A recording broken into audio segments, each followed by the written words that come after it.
Hi, I'm Parker Dahl, and welcome to So What? A place where I ask the question that so many of my students want to ask. So what? Why should I care about what the Catholic Church did back in 14 whatever? Just let them be them and I'ma do me.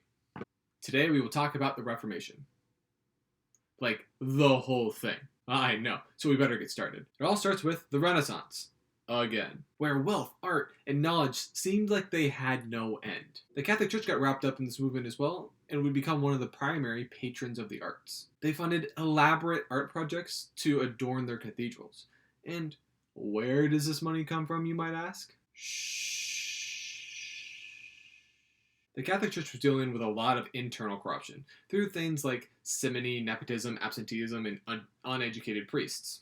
All things that would understandably irk those devoted members of the clergy. It is the push to fund some of these art projects that is going to spark the creation of arguably the worst of the corrupt acts of the church, the sale of indulgences, which is basically just selling forgiveness for your sins. This will be a step too far for some people, and they will start to criticize the Catholic Church. Oh, come on. So what? Really? The Reformation. You are so whatting the entire Reformation. Yes, I am. Because who cares if somebody criticizes the Catholic Church? It's not like criticism actually results in change. I criticize you every week for being boring, and yet here you are. Maybe if you wrote down your criticisms, they'd make more sense, and then I could... Fine. You think the Reformation didn't change anything? I will prove that it did, in 3 different ways. The Reformation will lead to, first, the religious fragmentation of Europe, political instability across Europe, and societal chaos throughout Europe. First, let's talk about how the Reformation led to the religious fragmentation of Europe. Prior to the Reformation, Europeans were almost uniformly adherent to the Roman Catholic Church. People were so in tune with the church that kings feared opposing the church lest they be excommunicated. If a ruler was excommunicated, the people might actually revolt against them instead of risking being led into damnation by a leader outside of the church. Not only this, but it was members of the church who could even get access to a Bible, and perhaps more importantly, could understand the Latin that it was written in. Thus, all interpretation must come from the Catholic Church. There simply was not another option. This leads the church to feeling indestructible. It starts engaging in those corrupt practices. These policies anger church insiders who want the religion to be taken seriously. These policies, especially that of the sale of indulgences, are what Martin Luther is so upset about. In 1517, he will publish his 95 Theses. He will go to the Diet of Worms and defend his arguments criticizing the Catholic Church. His core belief is that people should read and interpret the Bible for themselves. He will translate the Bible into German for the first time, and it, along with his other teachings, will spread all across Europe utilizing the printing press. The church is no longer the sole interpreter of the religion. Literally, anyone can be. This is why you see the rise of not only Lutheranism, but Calvinism and Anabaptists.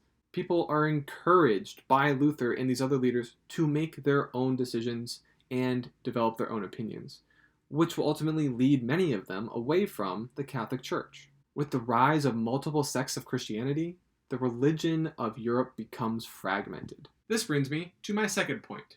The Reformation will lead to political instability across Europe. Don't you change that scarf. One is bad enough. Religion and politics are going to be one and the same before and during the Reformation. You have done it now. By the end of the 30 Years' War and the Peace of Westphalia, this will change. The Reformation will see the beginning of separating religion from politics.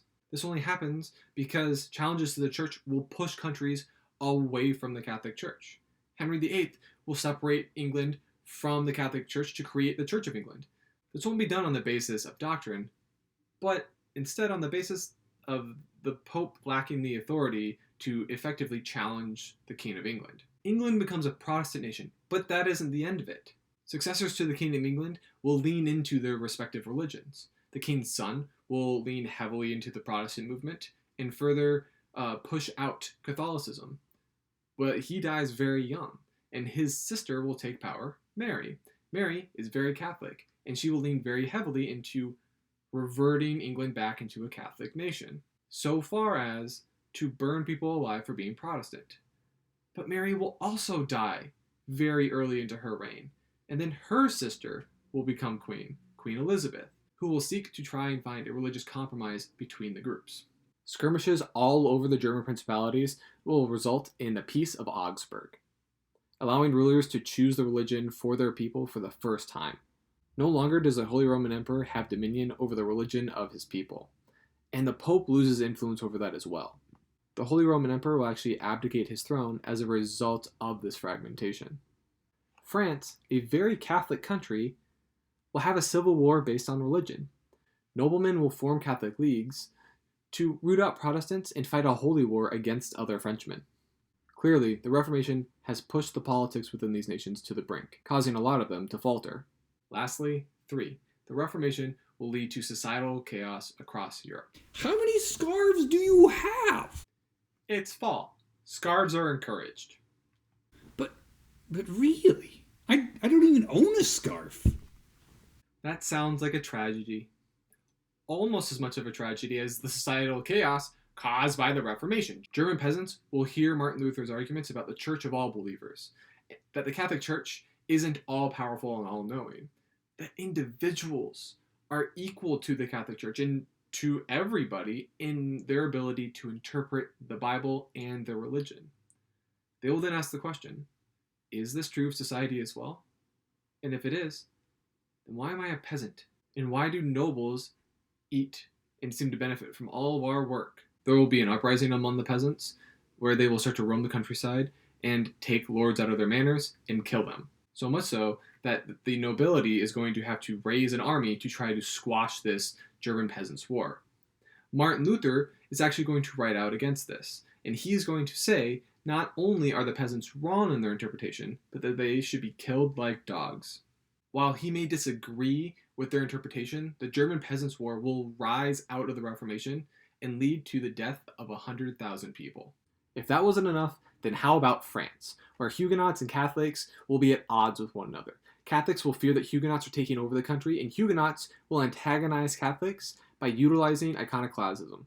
An effort to bring both sides together in a wedding turns to disaster. The St. Bartholomew Day massacre will see Catholics assassinating Huguenots all across Paris and the surrounding countryside. In fact, this event will last for at least 6 days, where Catholics will be known to roam the streets of Paris, hunting down Huguenots. As many as 30,000 people will die as a result of this event. The Reformation caused for the homogeneous religion of Europe to fragment. People sought to mend the rifts through any means possible, resulting in chaos that couldn't be controlled because the leadership of Europe was left unstable as well. The challenge brought by the Reformation was ultimately unsuccessful. You want to know how I know this? Because the Catholic Church still exists today. While it's true that the Catholic Church still exists today, and that countries like Spain will continue to be devout Catholics even after the Reformation, the Church still saw a dramatic shift. The Catholic Reformation will respond to the Protestant Reformation in 2 different ways. First, they will affirm the doctrine. The Bible, the Precedent, and the Magisterium will continue to comprise church doctrine. Ha! See? I win again! For the first time! No, again! Ha ha! While the first action continues church doctrine, the second will seek to change church practices. The creation of the Society of Jesus to elevate the status of what priests should be, to the rebirth of spirituality through figures like Saint Teresa of Avila. The Catholic Church will adapt and try to win people back. While this is a major change on its own, it isn't the most impactful one. Yup, I'm listening. The Catholic Church was once the sole interpreter of the Christian faith in Europe. People looked to the Church for guidance not only on religious matters, but for personal, political, and scientific as well. The Reformation will have a dramatic impact on this widely held belief. The resulting events will not destroy the Catholic Church, but they will shatter that perfect image of the Catholic Church and change the way people saw it forever. Have a great day. I seem to be getting somewhere. I feel like my painting is having an effect on him. If I can convince him to follow my authority, then the power of doll will belong to me. Dance for me, puppet, dance!